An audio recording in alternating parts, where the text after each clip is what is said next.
What is your favorite little narrative going into this game Monday night? I think one of the crazier ones is that Mario Cristobal and Fernando Mendoza's dad were teammates in high school. Oh, Like, really? I haven't heard this one.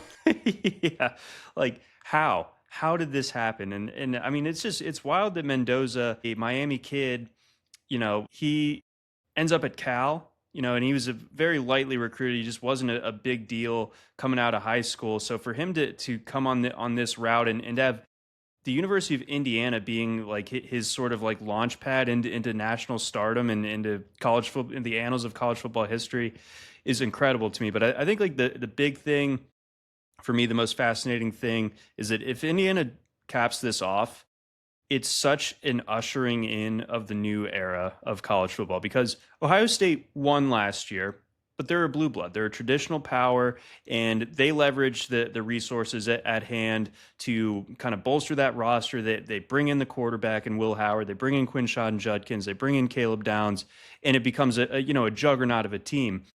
And I think in this era with transfers and with NIL, and it's like, well, of course, Ohio State has these deep pockets, or you look at Texas or some of any of the traditional powers. It's like, well, this is only going to make the strong stronger. Like those traditional powers are only going to be better from here.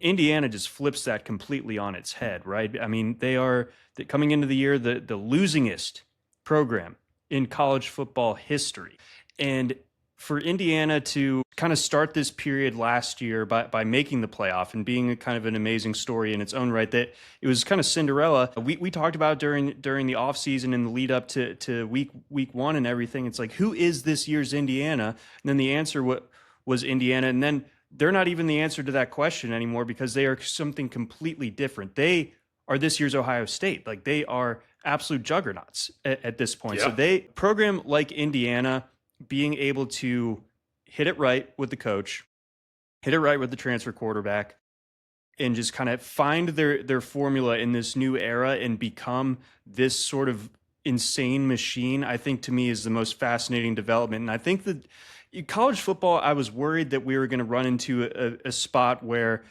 it wasn't going to be possible for more than like 10 or 12 teams to really have a chance, 10 or 12 programs to really have a chance at winning the national title any year. Now, Indiana doing this, I think it gives everybody some hope that if a couple things break right and we do this the right way, we can be right there on that national stage as well. Yeah, it's literally like something right out of Hollywood. Like they're going to have to remake Hoosiers, but the football version